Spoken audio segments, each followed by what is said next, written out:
Don't say it. Don't say it. We have a best shape of his life report on today's Locked On Reds.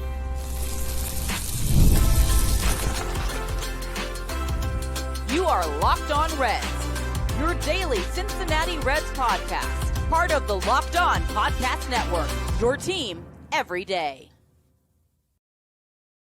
Welcome in to the Locked On Reds podcast. Locked On Reds is part of the Locked On Podcast Network, your team every day. I'm Stephen Offenbaker. He's Jeff Carr. We are lifelong Cincinnati Reds fans who have been podcasting about these Reds for a combined 14 years. On today's show, the Reds and all of MLB are missing on a key moneymaker. We'll discuss what that is later in the show. The Reds have assembled a really good bullpen, and Jeff is ready to get hot takey already early in this spring training. We're going to get to that here in just a few minutes, but we are going to begin the show with the best shape of their life watch. And Jeff, before we get into any of that, I want to take just a minute. Yesterday, I lost somebody very, very, very important to me. Catherine Tarleton, while she wasn't my mom, she might as well have been my mom. Never in my life did I have a person that was a bigger cheerleader, a bigger supporter, a bigger encourager, a person that was more welcoming, more loving, and accepted everybody for who they were. Many of you that have followed me all along the way, all the way back to the Reds Alert podcast days, actually have heard Kathy talk a little baseball with you because she was the voice of the intro of the Reds Alert podcast. So just by way of honoring her for just a second, I want everybody else to get to hear her voice one last time. And now, from the Reds Alert Studios on the Big Island of Hawaii, here's your host, Stephen Offenbaker. I'm going to miss that lady, Jeff. She was. I know that she meant a lot to you. And let's talk some baseball. Let's take your mind off of things for a minute here and talk about the Cincinnati Reds, Steve, because I'm going to tell you what. Christian Encarnacion-Strand's in the best shape of his life, man. I've seen some pictures. I've seen the images of him making the jump throw at third. I've seen him walking with Matt McLain, yet another person that makes Matt McLain look kind of small. Not as small as Ellie De La Cruz, but kind of, still smaller. But he looks really fit, really ripped. It is clear he spent the offseason rehabbing, getting right, getting ready. And I know that we had talked about, we were worried because of the omission of Christian Encarnacion-Strand by Gordon Wittenmyer, by Mark Sheldon, whenever they made their early opening day roster predictions. But I think it's clear. And also, Terry Francona has told C. Trent Rosecrans that he thinks that CES is healthy enough to play third base now. It's clear all of that worry was just completely, we can put that away. CES is ready, man. First of all, why is there never a picture of you and I walking around the ballpark and people going, those dudes are in the best shapes of their life? There was a picture of that, and both of us had two beverages in our hands. That's right. There was. That's right. No, listen, here's the deal. CES looked great. You're absolutely right. I was a little taken aback by the fact that both Sheldon and Mr. Positivity, Gordon Wittenmyer, had both written about this and excluded CS. It really kind of caught me off guard. Seeing CS look as good as he does, he's clearly been able to work out. The wrist has been good enough to pump iron and lift weights. I think if you can do that, you can swing a baseball bat. So for me now, I think it's just a matter of, can he get his timing? Can he show a little spark? I think he's going to be fine. I'm really encouraged by this. I'm encouraged by how Matt McLain has looked. I'm encouraged to have seen him, throwing the ball around a little bit and taking some at bats and really looking like he's ready to bring it. For me, how they looked, especially those two guys, how they looked coming into camp was going to tell a whole lot without anybody saying a word. Because if they had come into camp and they were not in shape, if they had 10, 15 extra pounds lugging around with them, it would have told me the opposite, that they weren't able to work out like they normally do in the offseason, that they were not able to do a whole offseason program. But it's very clear from looking at the pictures and looking at the video we've seen of Matt McLain doing baseball things. Both of these players have, in fact, been in an offseason workout program. And that means that their various injuries are healing and they are able to be active. And I'm encouraged by that. Well, and I think it's telling as well in a good way for CES and Matt McLean that we have already heard injury updates. We've already heard that Spencer Steer continues to deal with a sore shoulder. And then we've also heard that Rhett Lauder is dealing with a bit of a sore shoulder. And I think it's early on in camp to go too crazy on those injury reports. But the fact that those reports were made and there were no reports of where Matt McLean or CES are, I think no news is great news in this case. As for those other two guys, as for Spencer Steer and Rhett Lauder, I know I kind of talked about this a little bit more on yesterday's show where I'm not that concerned for either one of them. I'm slightly more for Spencer Steer because they've already come out and said that when it comes to the beginning of spring training games, he's going to be at DH, which tells me that there's a little bit more there.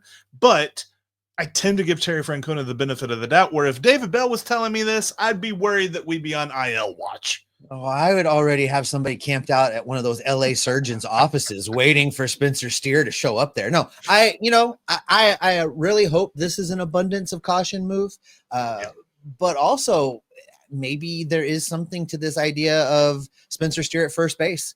I don't know if he's going to have a nicked shoulder, a DH first base, that you may have to see a lot more of Jeimer Candelario on the other side, on the third base side, than we initially thought we might see, because Spencer Steer is going to need the reps at first. Well, and based on his defensive numbers at other positions, I think that the best spot for Spencer Steer, at least on his, he has told us he likes second base the most, but I think that based on his performance so far in his young career, first base is the best spot. So if we're talking about him moving from left field, and he's probably still going to see some time in the outfield, but if he's going to get to play a lot more on the infield, I'd much rather it be at first base. And if you could open up not the Jeimer Candelario hot corner, the Christian Encarnacion-Strand hot corner, I think that would be amazing, because I continue to believe and I continue to say that this lineup, the best version of this lineup, includes a healthy CES. I know we didn't see it, but like for 3 days last season, so it's really hard for someone to argue against that. But I certainly believe that, and he looks as healthy can be right now. Yeah, I wouldn't mind seeing him back over at third base, and that's not a stretch, right? He played there in the minor leagues. He played there until there were some injury concerns. He was a third baseman. So to your point about Spencer Steer, I think I want to be clear. Spencer Steer's best, when 100% healthy, Spencer Steer's best defensive position is second base. That's where he plays the best version of himself, the best version of defense. He is also, however, the best defensive first baseman currently on the team. So if what's you're going best for the Reds isn't necessarily what's best for the Reds, yeah. Spencer Steer is the best defensive first baseman that you could put out there on a day-to-day basis. I would agree with that, and because we haven't really seen that much of CES there, and we've seen enough of Jeimer Candelario to know that, look, he's an Easter Island head wherever you put him. And maybe he's in the best shape of his life, but quite frankly, he looks like he was last year. Is that something you heard somewhere, or did you make that up? No, Easter Island head. He's an Easter Island head out there. Is this something you're trying to get to take root? I mean, what are you doing this week? You're inventing statistics. What is going on? Look, if we want to dig something up here for a minute, I heard Easter Island head when I was in high school when I was playing, and it was levied at me. So this is where I'm getting this from. This is not like another broadcaster said it, but I think it applies, because I just think defensively this isn't quite what we're looking for. I think that CES and Spencer Steer on the corners is better than Jeimer Candelario at any one of them. I would like to see him play more time at designated hitter this year, and Steer and CES being the guys on the corners. Heads up to all the Photoshop guys out there. If somebody posts on social media a picture of Jeff as an Easter Island head, please. I've already got a big enough head for it, to be honest. Make that happen. Give the people what they want. Steve, I know this, though. I am happy to see the Christian Encarnacion-Strand showed up to camp and ready to go in the best shape of his life. But I also know this. The Reds have put together a bullpen that has me thinking of a hot take, and I'll give you that coming up next. I got your next favorite snack, and it's Wonderful Pistachios. Wonderful Pistachios has so many great flavors. I'm holding the chili roasted right now. I cannot recommend this enough. In fact, this is the no shells version, because if you're like me and you like the snack, but you don't like to work for it and have to worry about taking the shells off and all that, Wonderful Pistachios does that for you. Plus, they taste great, and they are packed with protein. Lots of health benefits as well. This isn't just some mindless snack that's going to break your diet. Wonderful Pistachios is going to fit right in. Next time you're watching a game and need something salty, need something tasty, check out Wonderful Pistachios. I've switched and I ain't never going back. Get snacking and get cracking with the snack that packs a protein punch. Head on over to wonderfulpistachios.com for more.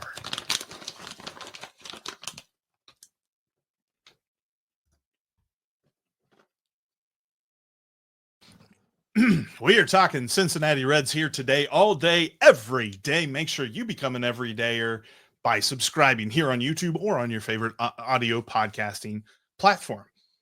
All right, Steve, the other day, the Reds added Scott Barlow to the bullpen mix. They also added a non-roster in, but I saw a couple of people that were just like, why aren't you talking more about Josh Staumont? Quite frankly, he's got a high ceiling.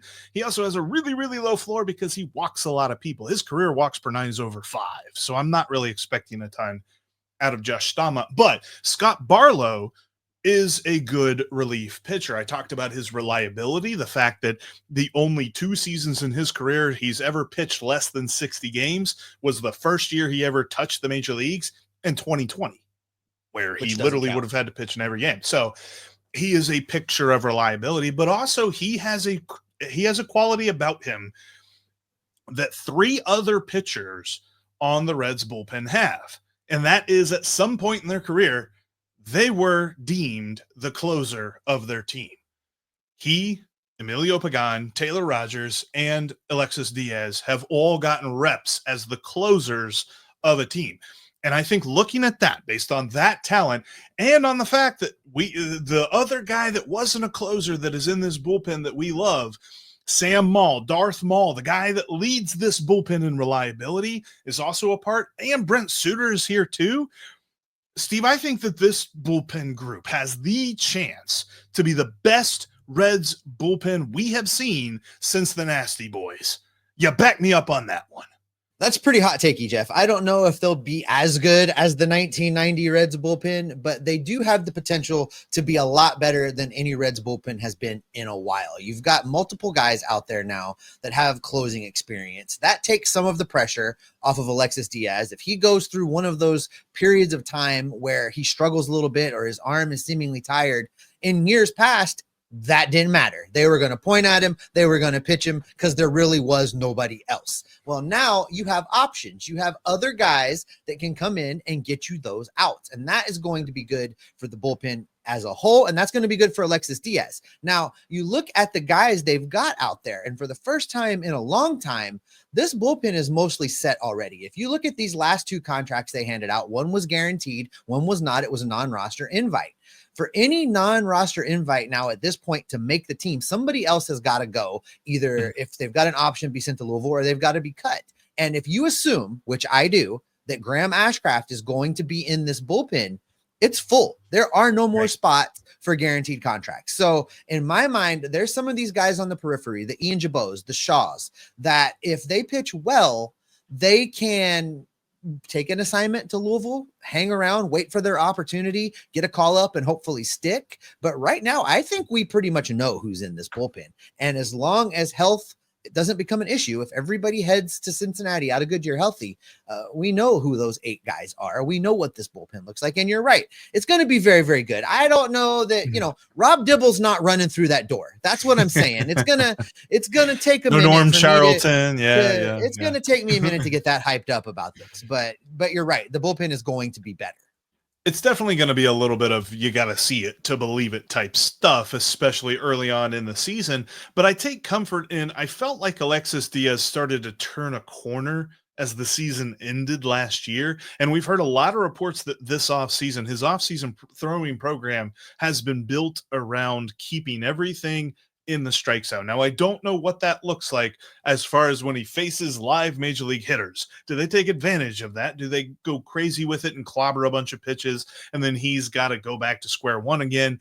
That's for game action. We'll see how that works. But we know that his fastball is electric, and that his slider just breaks guys' ankles when they go to swing and swing take and all this other stuff with it. So I'll be interested to see kind of how he continues to develop.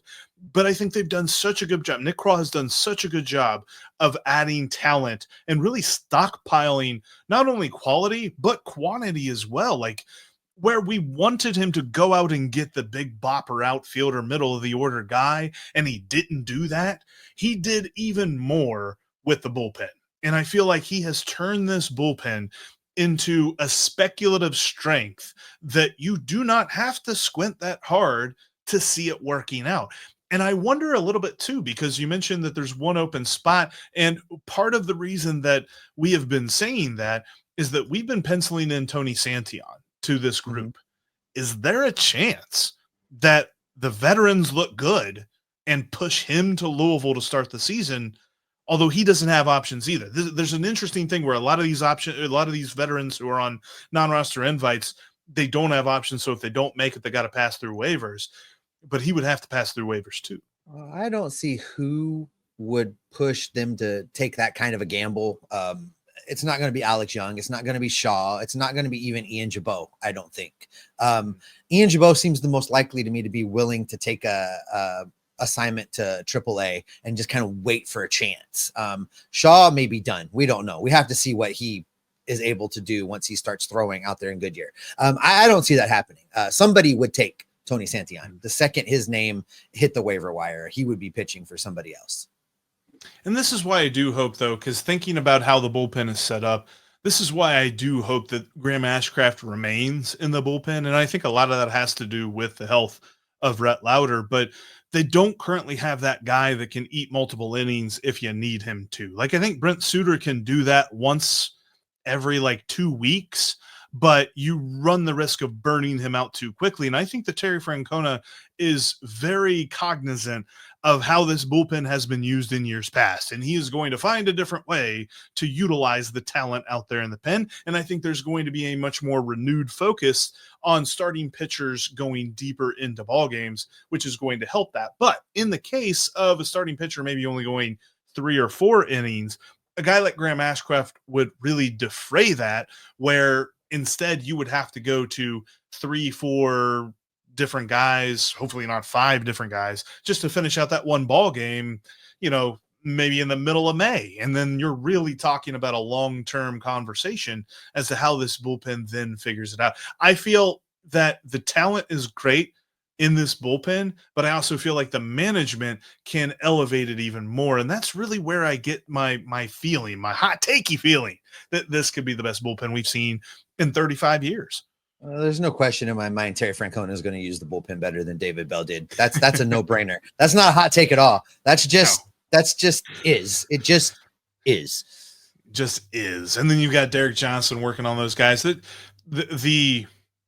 The key for me, and I get it, there's been a lot of folks that have said, would you trade a bunch of ours? And I've seen a lot of people saying this on Twitter. They're like, would you trade some of these relief pitchers that they just signed for an Anthony Santander or a Teoscar Hernandez? And it's just like, well, I mean, if we're talking about, this is how it would work in this hypothetical scenario, it'd be hard to say no, but it's not a real scenario that will never be available. And I think that Nick Krall did the best with what he could in reality. Yeah, I'd trade you for Shohei Ohtani tomorrow. That doesn't mean the Dodgers are going to do it. You know what I mean? It's just like, gotta be realistic. No, there's definitely a lot of moves that we want to happen, but they're not really on the table. And what was on the table, Nick Krall, I believe, did a very good job with. Now, time will tell how these guys actually perform and how that actually works out. It's all a different story that is yet to be told. But I know this, Steve, the bullpen has me feeling really good. But looking at something totally different, let's change gears here, because I think that we've got to just get this whole special uniform and hat thing right. We'll discuss coming up next why the Reds and all Major League Baseball are missing the mark.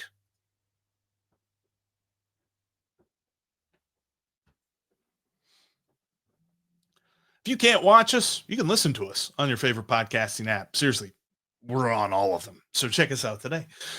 All right, Steve, I wanted to end today's podcast by looking at this because this is going viral a little bit within Reds country, the different spring training things that you can get. And this year they have a brand new spring training baseball cap.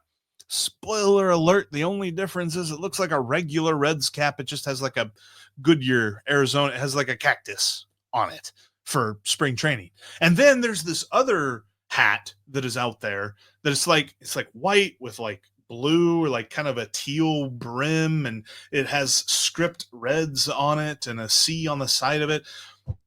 What are we doing? Who is making this stuff? Baseball has a unique opportunity from other sports where they've got all-star memorabilia. They've got spring training memorabilia. They've got several different types of uniforms that they can use throughout a year. And it just feels like that once you get past the basic uniforms, teams don't do this very well. No, the City Connect uniforms were the closest Major League Baseball Yes. finally came to kind of getting it right. And not all the teams got it right. See the St. Louis Toilets for an example of not getting it right. But oh my God. But if you look at the Red City Connect uniforms, it was something completely different than normal, completely outside the box. It was a fun change of pace. I've got one. I know you've got some City Connect stuff. Yes. We bought into that. And, I will continue to wear that. I was sad to see the Reds are moving away from it being an every Friday home game type of deal. They're not going to do that anymore. I'm a little bummed about that. I liked that. Yeah. But you're absolutely right. The teams need to do a better job of if they want people to buy more merchandise and they want people to sport different looks, you have to do more than, slap a patch on the side of your regular hat and call it new and improved. That's not the way that is going to work.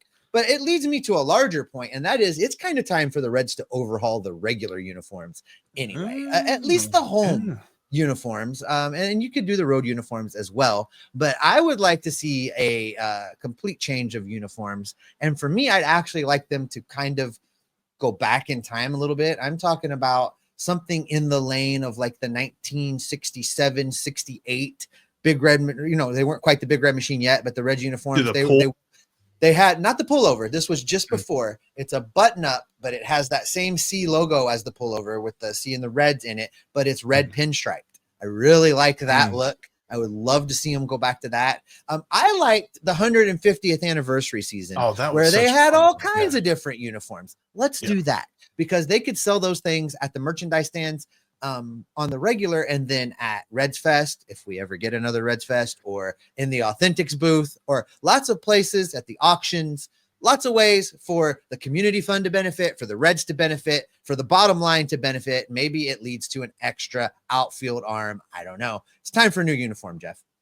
But that's the thing too. Like, I just feel like there's a money-making opportunity, and it's not as if I'm advocating for Major League Baseball teams don't make enough money, but it feels like they are leaving money on the table with the way that the memorabilia looks. Like, they've got some stuff that just doesn't look very interesting at all. Like, you remember that clip art hat that they made like a couple of years ago? I still have it burned into my brain. I didn't buy it, but burned into my brain because of how awful that thing looked. And you've got different things like that the only reason we remember them is because they were so horrible.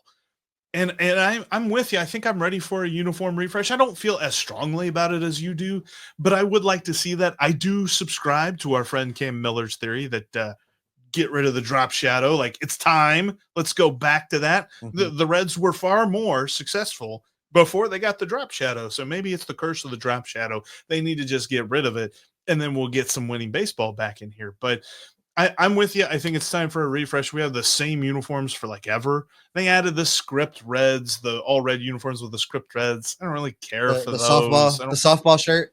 Yeah, like it looks like the beer league Saturday. Yeah. We're going out into the park and having a good time type deal. I don't love those. I'm okay with the grays, but I don't know. Like, gray's not something I feel like the Reds are just fantastically known for. Give me something different. I don't think that the Reds uniform is the timeless variety of some other teams, yet they have treated it that way. Right. There's lots of options for them. So they love to talk about the history and the oldest professional baseball. Lean into the history. Just lean into the history. Give me the one with the cigar pocket. I mean, mix hey, it, mix it up, bring back old looks, get creative. It can be done. And I think that is a good spot to go ahead and wrap it up for today. That's going to do it for this edition of Locked On Reds. Thanks as always for making us your first listen. Make sure you are subscribed. Click that notification bell. If you can't watch us on YouTube, take us on the road with you. We'll go in the car. We'll go to the gym. Jeff will go with you for a walk by the river. Just subscribe on any audio feed. We're everywhere. Until we're in your feeds again, we'll keep gathering up all the news, the information, the rumors. Continue to watch for who's in the best shape of their life, and we'll bring all that information back here to keep you locked on Reds. And by the way, we'll be in the feed in the Friday afternoon. And I wanted to also mention next week, we're going to be doing like some player positional previews, kind of looking at the big questions surrounding each one. So make sure you get set for that, because we're going to be with you every step of the way. Because as Steve was saying, and I interrupted him there, we are Locked On Reds every single day.